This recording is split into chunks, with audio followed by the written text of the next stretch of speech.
जी मैं south Africa में एक कंपनी में अकाउंटेंट का कार्य कर रहा हूँ। वहां मैं अकेला रहने के कारण तथा सही गलत का ज्ञान न होने के कारण मुझ में अहंकार की भावना आ गई है, जिसके कारण जाने अनजाने में मेरे माता पिता का अपमान कर देता हूँ। मेरे माता पिता ने आपको गुरु रूप में स्वीकार किया हुआ है। उन्होंने आपके वीडियो मेरे पास भेजे, जिन्हें सुनकर मेरे द्वारा किए गए माता पिता के अपमान को सोच सोच कर अभी ग्लानि सी हो रही है, जिससे मेरा मन अस्थिर है। महाराज अरे वो तो प्रायश्चित हो गया, जैसे हृदय में जलन हुई ना तो वो पाप कट गया। अगर अभी माता पिता उपस्थित है तो उनकी सेवा कैसे भी बने अब कर लो, अब चूक ना करो। वो भगवान है, मातृदेवो हो पितृदेवो हो। हम आपको अपने पिता की बात बता रहे हैं। हमारे पिता जिस दिन हम भागे उसके 3 दिन बाद हमको पकड़ा गया। खोजबीन सब शुरू हुई तो 3 दिन बाद पकड़ा गया कि गोरा लड़का है वहां जंगल में देवी के मंदिर में रह रहा है।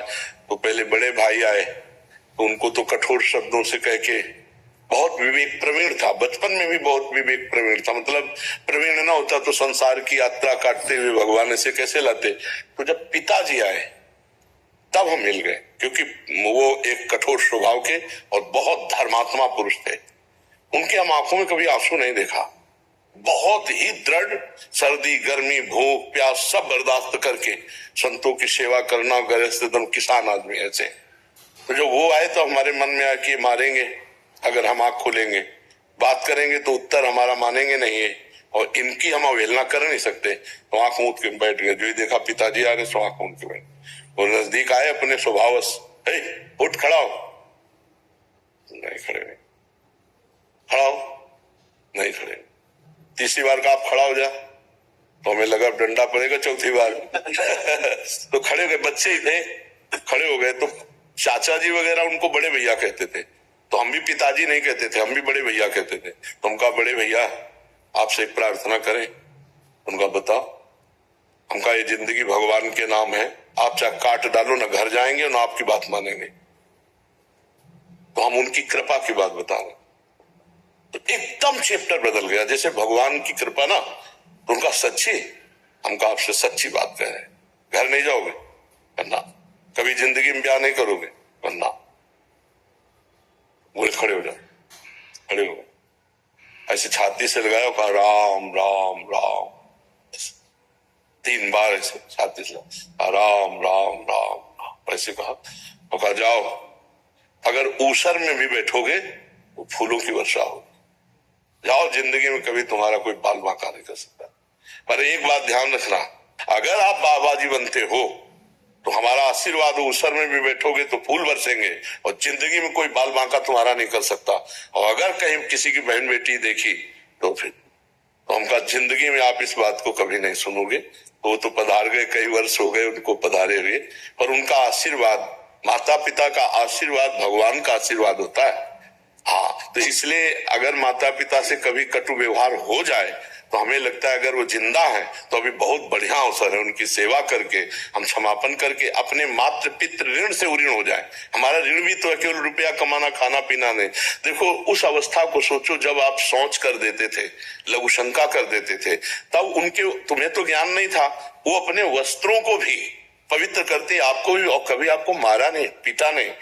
जब आप अबोध अवस्था में थे, अब आप बोधवान हुए तो आप उनको कट वचन बोले, अगर उनकी सेवा ना करें। देखो बूढ़े माता पिता, ऐसी स्थिति आ जाती है कि उठना मुश्किल होता है, अपनी सेवा करना मुश्किल होता है। अच्छा, स्वभाव में चिड़चिड़ापन आ जाता है। आप लाख सेवा करोगे, दूसरा कोई आएगा तो आपकी वो निंदा करेंगे कि कुछ सेवा नहीं करता, फिर भी आपको बुरा नहीं मानना उनकी सेवा। अगर ऐसा कर ले गए तो मातृदेव हो पितृदेव हो, माता पिता का आशीर्वाद भगवान से मिला सकता है। भगवान से, माता पिता साक्षात भगवान ही है, सब में भगवान। माता पिता तो मातृ शास्त्र कहता है, हमारा उपनिषद कहता है मातृदेव हो पितृदेव हो। तो आप माता पिता की आराधना करो। जो गलती हो गई है उसका तुम्हें ताप हुआ, इसलिए समापन हो गया है। और जहां तक हो सके अर्थ प्रधान बुद्धि ना रखो, धर्म प्रधान बुद्धि रखो। पहले धर्म है, फिर अर्थ है, फिर काम है, फिर मोक्ष है। तो अर्थ भी कमाओ। अगर माता पिता के पास अर्थ भेजने से काम चल जाता है तो बढ़िया है, और नहीं बनता, आपकी जरूरत है तो आप या तो भारत आओ या उनको वहां ले जाओ, उनकी सेवा शुश्रूषा जरूर करो। क्योंकि हर आदमी यही चाहता है मेरे एक संतान तो हो ही जाए। बोले किस लिए? बोले बुढ़ापे में काम आएगा। नहीं आता है, कि बुढ़ापे की लकड़ी तो है ना हमारे पास। और अब क्या होता है, नए नए बच्चे वृद्धाश्रम भेज दिए जो धन संपन्न है, और नहीं संपन्न तो घर से निकाल दिए। बड़ी अव्यवस्था वृद्धों की होती है।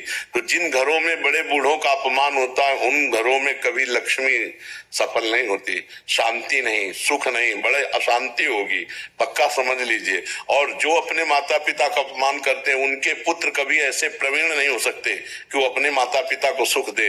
वो पूरा ब्याज सहित दुख देंगे, ब्याज सहित। इसलिए हमें लगता है कि अवसर है, हम जब भगवान के श्री विग्रह को रखकर प्यार कर सकते हैं तो चलते फिरते माता पिता में भगवान का भाव क्यों नहीं कर सकते? जरूर करना चाहिए। और आपको बताए, माता का जैसा प्यार एक भगवान ही है जो दे दे, नहीं दूसरा कोई नहीं है, क्योंकि वो तो सब माताओं की माता है। नहीं तो दूसरा सृष्टि में कभी प्यार नहीं मिलता है। जो माता का प्यार होता है ना, जो माता अपने हृदय से लगा करके ना ऐसे ऐसे पुचकारती है ना, वो कहीं त्रिभुवन में नहीं मिलेगा आपको। अगर कोई प्यार करेगा ना बहुत आपको, तो आपका रूप देख के, रुपया देख के, शरीर देख के, भोग वासना की, लेकिन माँ ये सब नहीं देखती। अब भी जाए, इतने बड़े हो, घर जाओगे ना तो भोजन पाया, रास्ते में भोजन पाया तुम, अब देखो पाओ और सो जाओ, फिर बात करेंगे। मतलब वो आपको सुख देने की बात सोचेगी आपके लिए। तो इतने बड़े हो लेकिन वो ऐसी बात करेगी कि जैसे लगता है छोटे बच्चे से बात कर रहे हो। संभाल के जाना, वहां देखो ये हम दे रहे हैं, ये उस समय खा लेना और इसे भूलना नहीं। मतलब ये प्यार कौन देता है? हाँ, संसार में तो सब स्वार्थ का व्यवहार चल रहा है। माता पिता को जरूर पूजा करनी चाहिए, माता पिता की सेवा करनी चाहिए। हम तो कहते हैं और भगवान विराजमान करो मत करो, माता पिता की आराधना कर लो, इसी से भगवान मिल जाएंगे, इसी से भगवान मिल जाएंगे।